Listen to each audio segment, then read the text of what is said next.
Ẹ káàárọ̀, ẹ káàsán, ẹ káalẹ́ níbikíbi tí ẹ bá ti ń wò mí.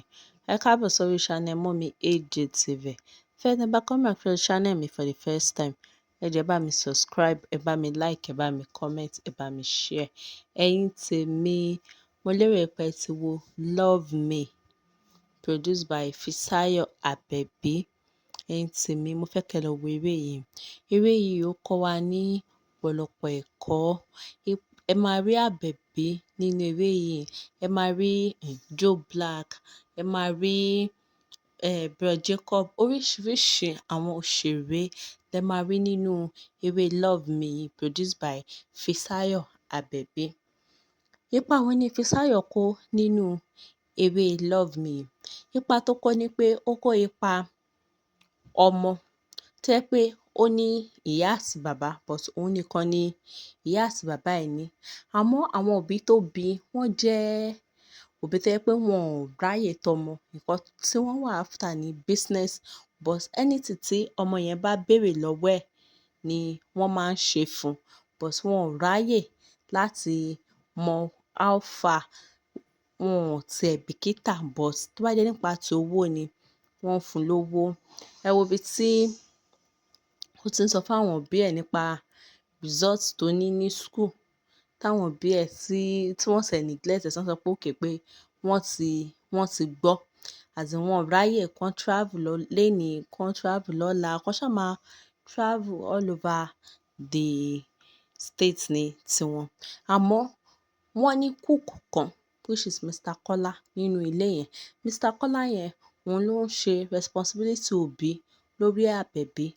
Òun ló ń guide ẹ̀ tó máa tọ́ sọ́nà pé ipa bí eléyìí ni ko kó, tó máa sọ fún yín pé no, aṣọ school tó wọ̀ yìí ó dọ̀tí, lọ change ẹ̀, smile nice, wẹ̀ lásìkò, ṣe gbá, ẹ understand.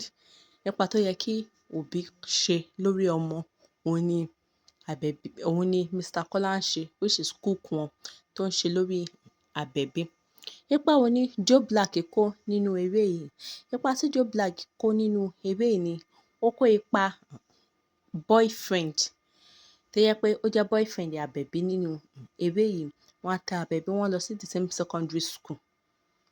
Boyfriend ẹ̀ ló ní, because Àbẹ̀bí kò rí èèyàn tó jẹ́ pé ó máa pour mind ẹ̀ fún, but torí pé Joe Black jẹ́ boyfriend ẹ̀ nínú eré yìí, so ló máa pour gbogbo nǹkan tó bá wà lọ́kàn ẹ̀ ló máa sọ fún, ló máa ṣàlàyé gbogbo nǹkan tí ó ń ṣẹlẹ̀ fún. Ìyẹn náà dẹ̀ máa guide ẹ̀ as per girlfriend and boyfriend. Àmọ́ ó ń béèrè nǹkan kan lọ́wọ́ ẹ̀ tó jẹ́ pé ìyẹn sọ fún pé òun ò lè fún, which is ìbálòpọ̀. Ìyẹn wá sọ fún pé no o, a ṣì wà secondary school now, a ti lè máa ṣe àwọn ìṣekúṣe. Nítorí pé girlfriend ẹ̀ ò fún ní nǹkan tó fẹ́. Ẹ wo ibi tó ti lọ bá ọ̀rẹ́ girlfriend ẹ̀, tó ti lọ bá ní ìkọ̀pọ̀, tó jẹ́ pé girlfriend ẹ̀ wá rí. Ìgbà tí girlfriend ẹ̀ wá rí, inú wá bí, ìyẹn wá bínú padà sílé. Ìgbà tó padà sílé, cook wọn ṣá ń try láti bá a sọ pé kí ló ṣẹlẹ̀, kí ló ṣe ẹ́? Ìgbà kan later ó calm down, ó explain fún cook wọn, which is Mr. Kọ́lá, nǹkan tí ó ṣẹlẹ̀ láàrin wọn àti boyfriend ẹ̀. Ẹ wo ibi tí Mr. Kọ́lá sì ń advice ẹ̀ pé no, on a norms, ó kéré láti ní boyfriend, you are still in secondary school. Ó ṣá guide ẹ̀. Ìyẹn wá sọ pé kó má worry.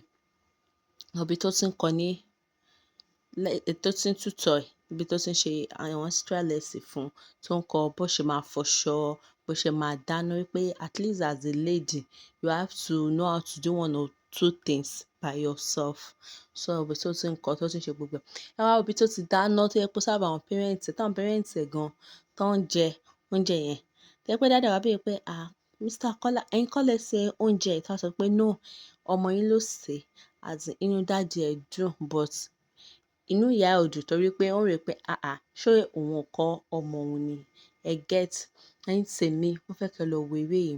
Eré yìí máa kọ́ yín ní ọ̀pọ̀lọpọ̀ ẹ̀kọ́ gẹ́gẹ́ bí òbí. Kò dáa ká máa neglect ọmọ wa. Tó bá jẹ́ pé Mr. Kọ́lá yẹn pé èèyàn burúkú ni, ṣé ẹ mọ nǹkan tó máa ṣe fún ọmọ yẹn nínú ilé, tó jẹ́ pé òun àtọmọ yẹn nìkan ló máa ń wà nínú ilé, táwọn òbí ẹ̀ ò sí nínú ilé. So ẹ wá wo ìgbà tí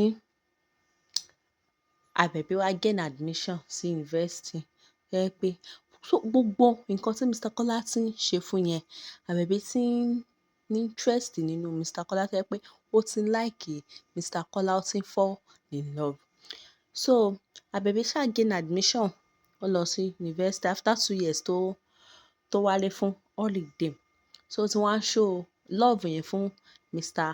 Kọ́lá, but Mr. Kọ́lá wá pé no, ó dà pé ọmọ yìí ó máa kó bá òun. Mr. Kọ́lá wá resign kúrò nínú ilé wọn pé òun ò ṣiṣẹ́ mọ́. Ẹ wo ibi tó ti wá Mr. Kọ́lá wálé, tó ti wá ń bẹ Mr. Kọ́lá pé kó jọ̀ọ́, wípé òun love ẹ̀, wípé òun fẹ́ kán jọ wà. Mr. Kọ́lá wá sọ wípé no, wípé it's not that pé òun ò love ẹ̀, but love tóun ní fún is like brother to sister, bàbá sí ọmọ, as in normal love. Pé gbogbo love tí òun ní fún, kò ṣe wípé kán máa fẹ́ra, wípé ó kéré láti kán máa fẹ́ra, wípé she's 20 years, wípé òun ò lè fẹ́.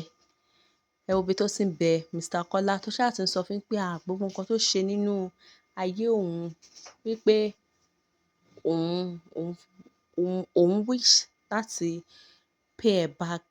Ẹ wá sọ pé if tó bá ṣe fẹ́ pay òun back, wípé kò ń ṣe wípé kán wá fẹ́ra wọn, pé kò ń ṣe pé fífẹ́ ni ó máa fi pay òun back, pé kó má worry, pé kó mú ọ̀rọ̀ ìfẹ́ òun kúrò ní ọkàn ẹ̀. Ó ṣáà ń bẹ̀ ẹ́, ó ń bẹ̀ ẹ́, ó ń bẹ̀ ẹ́, ó ń bẹ̀ ẹ́. Ẹ wo ibi tí bọ̀bọ́ Joe Black, ex-boyfriend ẹ̀, tó ti padà wá, tó ti wá ń bẹ̀ ẹ́ pé let's come back together kíní kan. Ìyẹn ṣáà wá sọ fún pé no, wípé òun àti òun never come back mọ́. Ẹ̀yin tèmi, mo fẹ́ kẹ́ lọ wò, mo fẹ́ kẹ́ lọ wo eré yìí, mo fẹ́ kẹ́ lọ wo nǹkan tó end parents Àbẹ̀bí nínú eré yìí. Mo fẹ́ kẹ́ lọ wo nǹkan tó end Joe Black pẹ̀lú ọmọ ìta tó later wá turn ara ẹ̀ sí nínú eré yìí.